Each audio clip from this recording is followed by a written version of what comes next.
بسم اللہ الرحمن الرحیم الحمد للہ رب العالمین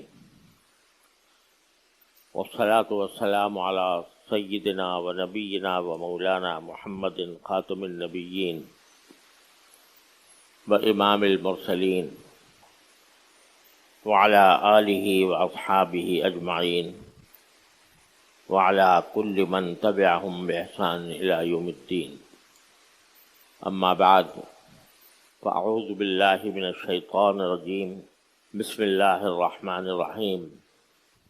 ظہر الفساد فی البر والبحر بما کسبت ایدی الناس وقال تعالی الذین جاہدوا فینا لنہدینہم سبلنا وان اللہ لمع المحسنین. صدق اللہ العظیم. محترم بزرگوں، دوستوں اور بھائیوں، السلام علیکم ورحمۃ اللہ تعالی وبرکاتہ. ہم ایک ایسے دور میں پیدا ہوئے ہیں اور ایسے دور سے گزر رہے ہیں جس میں پوری امت مسلمہ طرح طرح کے مسائل سے دوچار ہے. پورے عالم اسلام میں کوئی ایک ملک بھی ایسا نظر نہیں آتا جو پوری آزادی، خود اعتمادی اور عافیت و اطمینان کے ساتھ اللہ تبارک و تعالیٰ کے احکام پر عمل کرتے ہوئے چین کی زندگی بسر کر رہا ہو. خاص طور پر ہمارا ملک پاکستان، جسے یہ شرف حاصل ہے کہ اسے اسلام کے نام پر بنایا گیا تھا. اپنے ماضی کے کچھ سالوں پر نظر ڈال کر دیکھیں تو یہ محسوس ہوتا ہے کہ مسلسل تنزل اور انحطاط کی طرف جا رہا ہے. تمام میدانوں میں، چاہے وہ سیاسی میدان ہو، معاشرتی ہو، معاشی ہو، ہم مسلسل زوال کی طرف جا رہے ہیں. عام انسان کے لیے جینا دوبھر ہو رہا ہے. مہنگائی کا ایک سیلاب ہے جو عام انسان کی زندگی کو اجیرن بنائے ہوئے ہے. جن کو اللہ تبارک و تعالی نے دولت عطا فرمائی ہے ان کو تو پتہ ہی نہیں چلتا کہ کب مہنگائی آئی اور کب چلی گئی.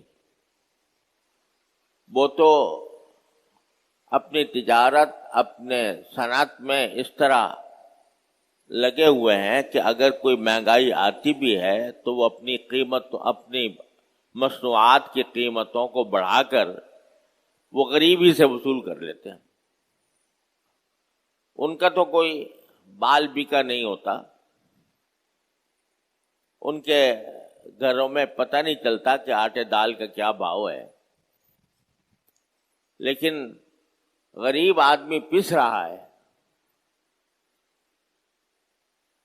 اور ایسا نہیں ہے کہ ہمارا ملک بحیثیت ایک ملک کے غریب ملک ہو. اللہ تبارک و تعالیٰ نے اتنے وسائل عطا فرمائے ہیں پاکستان کو جو بہت کم لوگوں کو، بہت کم ملکوں کو میسر ہوتے ہیں. سمندر ہمارے پاس ہے، دریا ہمارے پاس ہے، پہاڑ ہمارے پاس ہے، ہر قسم کی فصلیں یہاں پیدا ہو سکتی ہیں، زمین زرخیز ہے. ایسے ایسے پھل پیدا ہوتے ہیں کہ جو دنیا کے اندر شاذ و نادر ہی کسی ملک میں ایسے پیدا ہوتے ہوں گے. آپ ذرا غور فرمائیے کہ ایک ایک پھل کی کتنی کتنی قسمیں ہیں جو ہمارے ملک میں پیدا ہوتی ہیں. ہم جب دوسرے کئی ملکوں میں جاتے ہیں، اور مجھے تو ساری دنیا میں جانے کا موقع ملا ہے 6 کے 6 بر اعظموں میں، تو دیکھا کہ کوئی ملک اس بات پر نازاں ہے کہ بھئی ہمارے یہاں کیلا پیدا ہوتا ہے. وہ اس پر فخر کرتا ہے کہ ہمارا ملک جو ہے کیلا پیدا کرتا ہے، بہت خوش ہے اس پر، اور بس کیلا ہی پیدا ہوتا ہے اور کوئی پھل نظر نہیں آتا۔ کوئی اس پر خوش ہے کہ ہمارے ہاں سنترا پیدا ہوتا ہے، وہ بس اسی پر خوش ہے کہ ہمارے ہاں سنترا ہوتا ہے، بڑی نعمت ہے۔ کسی کو کہتا ہے کہ جو ہمارے ہاں سیب ہوتا ہے اور اسی پر خوش ہے۔ لیکن آپ دیکھو کہ پاکستان میں سیب کی کتنے قسمیں ہیں، سیب ہی کے اتنی قسمیں اللہ تبارک و تعالیٰ نے ہمارے ملک کو عطا کی ہیں کہ دنیا میں کہیں اتنی قسمیں نہیں ہوتی۔ ساری دنیا میں جاؤ تو ایک ہی لفظ ملے گا، اورنج۔ اورنج کا وہ چاہے کھا لو، چاہے اس کا جوس بنا لو، چاہے اس سے کوئی اور شربت تیار کر لو، اورنج ہے۔ ہمارے ہاں اورنج کیا ہے؟ ہمارے ہاں موسمبی، کینو، مالٹا، فروٹر، اور ان میں سے ہر ایک کی بھی کئی انواع اقسام پیدا ہوتی ہیں کہ نہیں ہوتی؟ سیب، کوئٹہ کا سیب اور گولڈن سیب اور ہرا سیب اور سرخ سیب اور سفید سیب، اتنی قسمیں ہمارے یہاں ہوتی ہیں۔ اور خربوزہ، آپ دیکھو خربوزے کی کتنی اقسام ہیں جو ہمارے یہاں پیدا ہوتی ہیں۔ ایسی اتنی اقسام کہیں دنیا میں مشکل سے ملیں گی جتنی ہمارے یہاں ہوتی ہیں۔ تربوز اور آم، اب آم کا موسم آ رہا ہے تو آم کی انواع و اقسام ساری دنیا کے اندر مشہور ہے۔ پاکستان کا آم، پاکستان کا آم جو ہے وہ ساری دنیا چوم چاٹ کر لیتی ہے۔ پیداوار دیکھو، چاول، دنیا کا بہترین چاول پاکستان میں پیدا ہوتا ہے۔ ساری دنیا جس کے اوپر، جس کو مانتی ہے کہ باسمتی چاول اگر ان کو مل گیا تو سمجھتے ہیں کہ بہت بڑی نعمت ہے، وہ پاکستان میں پیدا ہوتا ہے۔ معدنیات کے اندر، ہمارے پہاڑوں کے اندر معدنیات کے ذخیرے بکھرے پڑے ہیں، اور اتنی معدنیات ہیں، ایک ایک معدنیات میں اگر دیکھا جائے ایسی ہے کہ ان کے اوپر پورا ملک چل سکتا ہے۔ کوئلہ، تھر کے اندر جو کوئلہ پیدا ہوتا ہے، وہ کوئلہ اتنی مقدار ہے کہ ہمیں کسی سے بجلی لینے کی ضرورت نہیں ہے۔ ہم خود اپنے سارے ملک کی بجلی نہ صرف خود فراہم کر سکتے ہیں، دوسروں کو برآمد کر سکتے ہیں۔ اتنے وسائل اللہ تبارک و تعالیٰ نے ہمیں عطا فرمائے، اس کے باوجود جو ہاتھ میں بھیک کا پیالہ لیے پھر رہے ہیں ساری دنیا کے سامنے کہ ہمیں قرضہ دے دو، IMF کی شرائط، کڑی شرائط، بجلی مہنگی کرو گے تو ہم تمہیں قرضہ دیں گے، عوام کا گلا گھونٹو گے تو ہم تمہیں قرضہ دیں گے۔ یہ شرائط مان رہے ہیں۔ کون مان رہا ہے؟ وہ ملک جو وسائل سے مالا مال ہے۔ یہ مصیبت جو آئی ہوئی ہے، یہ غلامی جو ہم نے اپنے گردن میں اس کا توق ڈالا ہوا ہے، پاؤں میں بیڑیاں ڈالی ہوئی ہیں، یہ کس وجہ سے ہے؟ اگر غور کرو تو بے شک حکمرانوں کو برا بھلا کہتے رہتے ہیں، سارے کہتے ہی رہتے ہیں، لیکن یہ صرف حکمرانوں کی بات نہیں ہے، نیچے سے لے کر اوپر تک پورا آبے سے آبا، آبا کا آبا ہی بگڑا ہوا ہے۔ یہ بتاؤ، حکمران ہر ایک اپنے دائرے کے اندر رہ کر جتنا کرپشن کر سکتا ہے، جتنی پیسے بٹور سکتا ہے وہ بٹور رہا ہے۔ دفتر میں اگر ایک کلرک بیٹھا ہے یا ایک آفیسر بیٹھا ہے اور اس کے پاس عوام آ کر اپنے مسائل لے کر آتے ہیں کہ بھئی جائز مسئلہ قانون کے مطابق لے کر آتے ہیں، وہ نہیں کرتا، پیسے لاؤ، پیسے مانگتا ہے. اور جو پیسہ حکومت کے پاس جانا چاہیے تھا، چاہے وہ ٹیکس کا ہو چاہے کسی فیس کا ہو، وہ جو نیچے جو سرکاری افسران ہیں، سرکاری ملازمین ہیں، وہ کہتے ہیں ہمیں دے دو، ہم تمہارا کام بنا دیں گے. بڑے سے بڑے اسکینڈل ہوتے ہیں، ان سب میں ہم جیسے لوگ ہی مبتلا ہیں. دفتر میں بیٹھا ہوا آدمی، وہ اگر فرض کرو کسی سے اب اس کا کام کرانے کے لیے 100 روپے کی رشوت لے رہا ہے، مثال کے وہ 100 روپے بھی لے رہا ہے، وہ 100 روپے لے کر ملک کی جڑیں کھود رہا ہے. اور یہ سلسلہ ایک کلرک سے لے کر وزیر اعلیٰ تک پہنچتا ہے، سب سے اعلیٰ وزراء کابینہ تک پہنچتا ہے. تو جو وسائل کے ذریعے جو آمدنی ملک کی فلاح و بہبود کے لیے خرچ ہونی چاہیے تھی، جو غربا کی حالت کو بہتر بنانے کے لیے خرچ ہونی چاہیے تھی، وہ اس رشوت کی وجہ سے، اس حرام خوری کی وجہ سے وہ چند لوگوں کے ہاتھوں میں پہنچی ہوئی ہے، اور غریب آدمی جو ہے وہ مر رہا ہے، اس کا کوئی پرسان حال نہیں ہے. یہ صورتحال ہے جس کو قرآن کریم کی وہ آیت بتا رہی ہے جو میں نے ابھی پڑھی کہ ظہر الفساد فی البر والبحر، کہ فساد پھیل گیا ہے خشکی میں بھی اور سمندر میں بھی، بما کسبت ایدی الناس. یہ فساد خود سے نہیں آ گیا بلکہ لوگوں کے کرتوتوں کی وجہ سے آیا ہے. بما کسبت ایدی الناس، لوگوں کے کرتوتوں کی وجہ سے یہ فساد پھیلا ہے.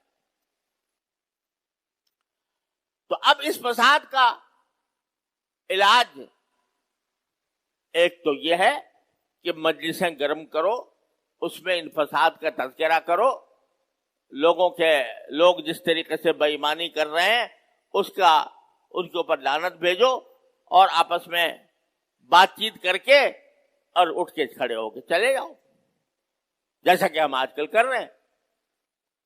لیکن کیا اس سے حل ہو جائے گا مسئلہ؟ اس سے حل نہیں ہو سکتا. ہر انسان جو جس جگہ پر موجود ہے اور اس کے سپرد کوئی کام ہے، اس کام میں وہ اخلاص اور محنت کا عزم کر لے، اور اس بات کا پکا ارادہ کر لے کہ ایک پیسہ حرام کا میری آمدنی کے اندر شامل نہیں ہوگا. تو یہ فساد اسی طرح رفع ہو سکتا ہے.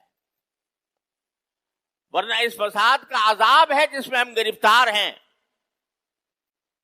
ہماری مثال اس شخص کی سی ہے جس کے پاس دولت کے ڈھیر لگے ہوئے ہیں، لیکن اس دولت کے ڈھیر لگنے کے باوجود ہاتھ میں بھیک کا پیالہ لے کر لوگوں سے مانگتا پھر رہا ہے.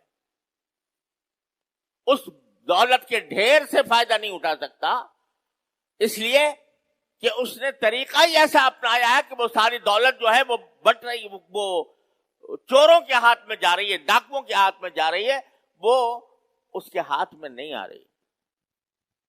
اس لیے بھوک کا پیالہ لے کر دوسروں کے سامنے پھر رہے ہیں. حل اس کا ٹھیک ہے، اصل حکومت کا کام ہے کہ اس حالات کو درست کرے. جب حکومت سے بات ہوتی ہے تو وہاں پر بھی یہ بات ان سے کہی جاتی ہے. لیکن یہ دیکھو کہ جو شخص جہاں بیٹھا ہے اگر وہ اپنے آپ کو درست کر لے، اپنے طرز عمل کو اللہ اور اللہ کے رسول صلی اللہ علیہ وسلم کے احکام کے مطابق بنا لے اور طے کر لے کہ میری آمدنی میں ایک پیسہ بھی رشوت کا نہیں ہوگا، تو آپ یقین رکھیے کہ ایک آدمی بعد اوقات یہ سوچتا ہے کہ بھئی میرے کرنے سے کیا ہو جائے گا، سارا آوے کا آوا ہی بگڑا ہوا ہے، اگر تنہا رشوت چھوڑ دوں گا تو پورے ملک میں تو رشوت کا بازار گرم ہے، میں تنہا کیا کروں گا. لیکن اللہ کا کرم ہے، وہ کسی ایک انسان کی کوشش کو بھی اللہ تبارک و تعالی اس میں برکت یہ عطا فرماتا ہے کہ اس کے نتیجے میں دوسرے لوگ بھی درست ہونے لگتے ہیں.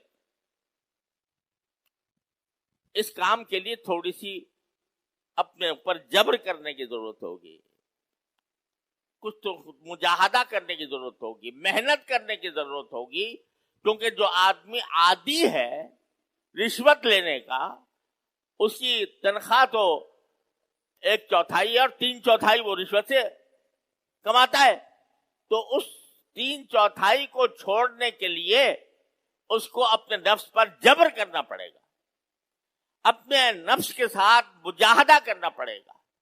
جب مجاہدہ اور جبر کرے گا تو قرآن یہ کہتا ہے کہ الذین جاہدوا فینا لنہدینہم سبلنا، جو لوگ ہماری خاطر یہ محنت برداشت کرتے ہیں، اپنے اوپر جبر کرتے ہیں، اپنے اوپر زبردستی کرتے ہیں راہ راست پر آنے کے لیے، جو لوگ ہماری خاطر یہ زبردستی کرتے ہیں، مجاہدہ کرتے ہیں، لنہدینہم سبلنا، ہم ضرور بالضرور ان کو اپنے راستوں تک پہنچا دیں گے۔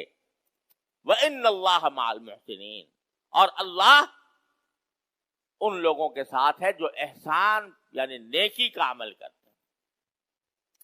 لہذا یہ نہ سوچے کہ میں تنہا ایک چنا کیا بھاڑ پھوڑ لے گا، نہیں، ایک چنا بھی بہت کچھ کر سکتا ہے۔ ایک آدمی اگر یہ تہیہ کر لے کہ میری آمدنی میں رشوت کا 1 پیسہ شامل نہیں ہوگا، تو یہ ایک آدمی بھی انقلاب لا سکتا ہے، اور ایک چراغ سے دوسرا چراغ جلتا ہے، دوسرے سے تیسرا جلتا ہے، اس طرح بالآخر اللہ تبارک و تعالی حالات کی اصلاح فرما دیتے ہیں۔ لیکن اگر کم از کم یہ خود جس نے اپنے آپ کو اس حرام خوری سے بچا لیا،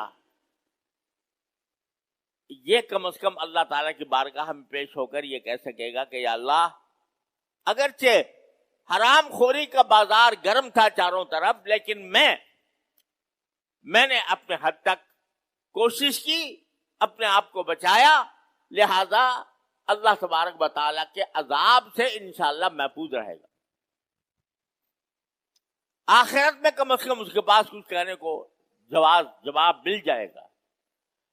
اور اگر یہی سلسلہ رہا، حرام کے ڈھیر جمع ہوتے رہے، اور کھانے میں حرام، پینے میں حرام، لباس میں حرام، تو جیسا حدیث میں آتا ہے کہ دعائیں قبول اس لیے بھی نہیں ہوتی، دعائیں جو انسان مانگتا ہے وہ اس لیے بھی قبول نہیں ہوتی کہ بظاہر تو بڑی عاجزی سے اللہ تبارک و تعالیٰ کے سامنے ہاتھ پھیلائے ہوئے ہے، اپنا چہرہ عاجزی کا بنایا ہوا ہے، اللہ تعالیٰ سے مانگ رہا ہے یا اللہ مجھے یہ دے دے، یہ دے دے، یہ پریشانی دور کر دے، یہ پریشانی دور کر دے، لیکن فرمایا رسول کریم صلی اللہ علیہ وسلم نے کہ ایسا شخص دعا کر رہا ہے لیکن کھانا اس کا حرام، لباس اس کا حرام، ہر چیز حرام کے اندر ڈوبی ہوئی ہے، اور پھر مانگتا ہے، تو انا یستجاب لہ الدعاء، اس کی دعا کیسے قبول ہوگی؟ دعائیں قبول نہیں ہو رہی۔ آپ دیکھو، ہم مسجدوں کے اندر دعائیں کرتے ہیں، یا اللہ ہمارے ملک کو صحیح معنی میں اسلامی حکومت بنا دے، صحیح معنی میں فلاحی حسد بنا دے۔ حرم میں دعائیں ہو رہی ہیں، حرم میں ائمہ دعا کرتے ہیں امت مسلمہ کے لیے کہ اللہ اس گرداب سے اس کو نکال دے، لیکن گرداب ہے کہ بڑھتا ہی چلا جا رہا ہے، حالات ہیں کہ خراب ہوتے چلے جا رہے ہیں۔ کیوں؟ اس لیے کہ ہماری دعائیں قبول نہیں ہو رہی، اس لیے نہیں ہو رہی کہ ہم حرام خور بنے ہوئے ہیں، ہمارا کھانا حرام، ہمارا لباس حرام، ہمارا گوشت حرام سے پرورش پا رہا ہے، اس لیے دعائیں قبول نہیں ہو رہی۔ تو خدا کے لیے ہم ہوش میں آئیں اور اس بات کا تہیہ کریں کہ ہمارے آمدنی میں، ہمارے کھانے میں ایک حبہ حرام کا شامل نہیں ہوگا۔ اور حرام خوری کی بہت ساری قسمیں ایسی بھی ہیں جن کو لوگ حرام خوری سمجھتے ہی نہیں۔ مثال کے طور پر کوئی کہیں ملازم ہے اور جتنا وقت اس کو دینا چاہیے ملازمت میں اتنا وقت نہیں دے رہا، 8 گھنٹے اس کے اوپر لازم ہے کہ 8 گھنٹے وہ اپنا وقت اس ملازمت کے کام میں صرف کرے، لیکن 8 گھنٹے میں سے وہ 10 منٹ بھی بچا لیا یا 15 بھی بچا لیے اس نے کسی اور کام میں، 15 منٹ جو اس نے نکالے، اس 15 منٹ کے معاوضے میں جو تنخواہ ہوگی وہ تنخواہ حرام ہوگی،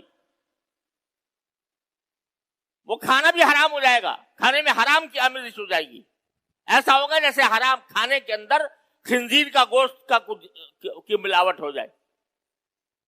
کیوں؟ اس لیے کہ اس نے معاہدے کی خلاف ورزی کی، 10 جو وقت جتنا دینا چاہیے تھا اتنا نہیں دیا۔ یہ حرام خوری ہے، اس کو نہیں سمجھتے لوگ کہ حرام ہے، اور کر رہے ہیں کہ بچا لیا۔ یہاں تک کہ اگر کوئی شخص اپنے فرائض جو اس کے ملازمت کے فرائض ہیں، ان ملازمت کے فرائض کو چھوڑ کر نماز بھی پڑھے گا، نفلی نماز بھی پڑھے گا، نفلی تلاوت بھی کرے گا، حرام ہوگا اس کے لیے، اور اتنی تنخواہ اس کے لیے حرام ہو جائے گی۔